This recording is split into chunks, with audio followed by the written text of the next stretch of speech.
ಬೆಂಗಳೂರಿನ ರಾಮಮೂರ್ತಿ ನಗರದಲ್ಲಿ ನವವಿವಾಹಿತೆ ಗಾನವಿ ಆತ್ಮಹತ್ಯೆ ಪ್ರಕರಣಕ್ಕೆ ಸಂಬಂಧಪಟ್ಟಂತೆ ಇವತ್ತು ಗಾನವಿ ಮೃತದೇಹವನ್ನ ಆಕೆಯ ಪತಿಯ ಮನೆಯಾಗಿರುವಂತಹ ಬಿದ್ಯರಣಪುರಂನ BL ಲೇಔಟ್ಗೆ ತಗೊಂಡು ಬರ್ತಾ ಇದ್ರು. ಆದ್ರೆ ಮುಖ್ಯ ರಸ್ತೆಯಲ್ಲೇ ಆಂಬುಲೆನ್ಸ್ಗೆ ಪೊಲೀಸರು ತಡೆಯನ್ನ ಒಡ್ಡಿರುವಂತದ್ದು. ಈ ಪೊಲೀಸರ ಈ ವರ್ತನೆಗೆ ಗಾನವಿ ಸಂಬಂಧಿಕರು ತೀವ್ರ ಆಕ್ರೋಶವನ್ನು ವ್ಯಕ್ತಪಡಿಸ್ತಾ ಇದ್ದಾರೆ. ದೃಶ್ಯದಲ್ಲಿ ಗಮನಿಸಬಹುದು, ಮುಖ್ಯ ರಸ್ತೆಯಿಂದ ಒಳಗಡೆಗೆ ಬರ್ತಾ ಇದ್ದಂತಹ ಆಂಬುಲೆನ್ಸ್ ನ ಪೊಲೀಸರು ತಡೆದು ನಿಲ್ಲಿಸಿದ್ರು.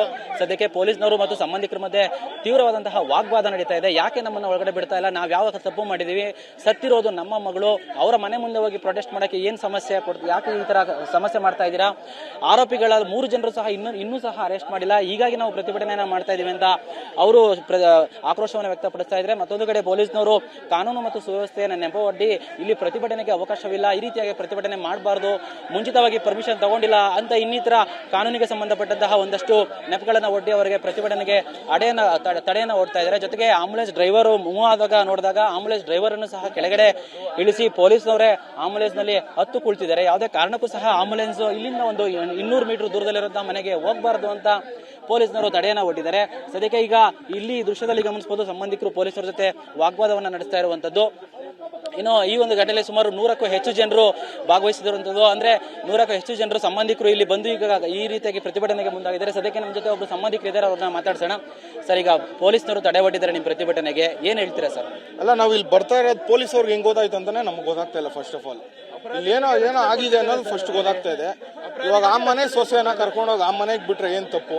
ಕಾರ್ಯ ಯಾರು ಮಾಡ್ಬೇಕು? ಪೊಲೀಸ್ ಅವ್ರು ಮಾಡ್ತಾರ? ಇವಾಗ ತಡೆದ ಆಂಬುಲೆನ್ಸ್ ಪೊಲೀಸ್ ಅವ್ರು ಮಾಡ್ತಾರ ಕಾರ್ಯನ? ಇನ್ಯಾರ ಮನೆಯವ್ರು ಮಾಡ್ಬೇಕು? ಅವ್ರ ಮನೆ ಹತ್ರ ಬಿಡ್ರಿ ಅಂದ್ರೆ ರೋಡಲ್ಲೇ ತಡೆ ಹಾಕಿದ್ದಾರೆ.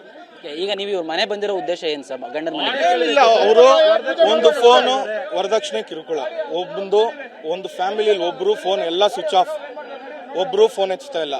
ಅದಕ್ಕೋಸ್ಕರ ಅವ್ರ ಮನೆ ಹತ್ರನೇ ಬಂದು ಅವ್ರ ಸೊಸೆ ಅವ್ರ ಮನೆ ಹತ್ರನೇ ಇಡ್ತಾ ಇರಿ. ಒಂದು ಸಂಪ್ರದಾಯನ ಪೂಜೆ ಮಾಡ್ಕೊಂಡು ಹೋಗ್ತೀವಿ ಅಷ್ಟೇ. ಏನ್ ಹೇಳಿ? ಒಂದು ಸಂಪ್ರದಾಯ ಇದೆ, ಅವ್ರಿಗೆ ಮಾಡಕ್ ಏಕ್ತೆ ಇಲ್ಲ, ಅದನ್ನ ನಾವು ಮಾಡ್ಕೊಂಡು ಹೋಗ್ತೀವಿ ಅಷ್ಟೇ. ಬಟ್ ಈಗ ನಿಮ್ ಪ್ರತಿಭಟನೆಗೆ ಪರ್ಮಿಷನ್ ಇಲ್ಲ, ಈ ರೀತಿಯಾಗಿ ಪ್ರತಿಭಟನೆ ಅವಕಾಶ ಇಲ್ಲ ಅಂತ ಇದಕ್ಕೆ ಯಾರು ಪ್ರತಿಭಟನೆ ಕೊಡ್ತಾರ? ಇದಕ್ಕೆ ನಮ್ಗೆ ಎಸ್ಕಾರ್ಟ್ ಬೇಕಾ, ಪ್ರೊಟೆಕ್ಷನ್ ಬೇಕಾ? ಏನು ಬೇಕಿಲ್ಲ. ನಮ್ಮ ಸಂಪ್ರದಾಯ, ನಮ್ಗೆ ಹೊಟ್ಟೆ ಉರಿದ ಹೆಣ್ಮಗಳು, ನಾವು ಪೂಜೆ ಮಾಡ್ಕೊಂಡು ಹೋಗ್ತೀವಿ ಅಷ್ಟೇನೆ. ನಾವೇನು ನೋಡ್ಕೊಂಡ್ ಬಂದಿಲ್ಲ, ಗಲಾಟೆಗೆ ಬಂದಿಲ್ಲ. ಹಾಳಾಗ್ ಹೋಯ್ತು, ಏನ್ ಮಾಡಕ್ ಆಗಲ್ಲ, ಅವ್ರ ಹಂಗೆ ಹಾಳಾಗ್ ಹೋಗ್ಬಿಡ್ಲಿ. ನಮ್ಮದೇನು ಅಂತಂದ್ರೆ ಒಂದು ಪೂಜೆ ಮಾಡ್ಕೊಂಡು ನಮ್ಮ ಸಂಪ್ರದಾಯ ಹೋಗ್ತೀವಿ ಅಷ್ಟೇನೆ, ಬೇರೆ ಏನಿಲ್ಲ. ನಾವೇನು ಹೋರಾಟ ಮಾಡಕ್ ಬಂದಿಲ್ಲ ಸರ್. ಇಲ್ಲಿ ನಾವು ಹೋರಾಟ ಮಾಡೋದಕ್ಕೆ ಇವತ್ತಿಗೂ ಬಂದಿಲ್ಲ. ನಾವೇನೋ ಏನ್ ಗಂಡನ ಮನೆಯಲ್ಲಿ ಅಂತ್ಯ ಸಂಸ್ಕಾರ ಆಗ್ಬೇಕಾಗಿರೋದು, ಅಂತ್ಯ ಸಂಸ್ಕಾರ ಗಂಡನ ಮನೆಯಲ್ಲಿ ಮಾಡ್ಬೇಕು. ನಾವ್ ಇದಕ್ಕೆ ನಮ್ಮ ಮನೆಯಲ್ಲಿ ಮಾಡ್ಕೊಳಕಾಗುತ್ತಾ? ಆಗಲ್ವಾ? ದಯವಿಟ್ಟು ಅವ್ರನ್ನ ಕರ್ಸಿ, ಅವ್ರ ಗಂಡನ ಮನೆಯಿಂದ ಅವ್ರು ಹೇಗಂದ್ರೆ ನಾಳೆ ದಿವಸ ನಮ್ಗೆ ಗೊತ್ತಿಲ್ಲ ಏನ್ ಮಾಡ್ಕೊಂಡ್ರೆ ನಮ್ಗೆ ಗೊತ್ತಿಲ್ಲ. ನಾವ್ ಯಾರನ್ನ ಕೇಳ, ನಾವು 10 ದಿವಸ ಹೋಗಿ 10 ದಿವಸ ಯಾರನ್ನ ಕೇಳ. ಅದಕ್ಕೋಸ್ಕರ ಗಂಡನ ಮನೆಯಲ್ಲಿ ಅಂತ್ಯ ಸಂಸ್ಕಾರ ಆಗ್ಲಿ. ಅವ್ರು ಇಲ್ಲ ಬಂದು ಆಯ್ತು ನಿಮ್ಮ ಹೆಣ್ಮಗಳು ನೀವು ಕರ್ಕ ಹೋಗಿ ಅಂದ್ರೆ ಅವ್ರು ಹೇಳಿದ ಮೇಲೆ ನಾವು ಕರ್ಕ ಹೋಗ್ತೀರಿ. ನಾವ್ ಯಾವ ಹೋರಾಟ ಮಾಡಕ್ ಬಂದಿಲ್ಲ ಇಲ್ಲಿ. ಓಕೆ, ಇದು ಸಂಬಂಧಿಕರ ಮಾತಾಗಿರುವಂತದ್ದು. ಗಂಡನ ಮನೆಯಲ್ಲಿ ಆಗ್ಬೇಕಾಗಿರುವಂತಹ ಒಂದು ಪೂಜೆ ಅಥವಾ ಈ ಒಂದು ಶವ ಸಂಸ್ಕಾರದ ಮುಂಚೆ ಆಗ್ಬೇಕಾಗಿರುವಂತಹ ಕಾರ್ಯಕ್ಕಾಗಿ ನಾವು ಈ ರೀತಿಯಾಗಿ ಬಂದಿದ್ದೀವಿ. ಆದ್ರೆ ಪ್ರತಿಭಟನೆಯನ್ನು ಮಾಡ್ತಾ ಇಲ್ಲ. ಬಂದಿದ್ರು ಸಹ ಪೊಲೀಸರು ನಮ್ಮ ತಡೆ ಇರ್ತಾರೆ. ಇದು ಸರಿಯಲ್ಲ ಅಂತ ಹೇಳಿ ಅವರು ಆಕ್ರೋಶವನ್ನು ವ್ಯಕ್ತಪಡಿಸ್ತಾ ಇದ್ದಾರೆ. ಕ್ಯಾಮರಾಮನ್ ಮಾಂತೇಶ್ ಜೊತೆ ಪ್ರದೀಪ್ ಚಿಕ್ಕಾಟಿ, TV9 ಬೆಂಗಳೂರು.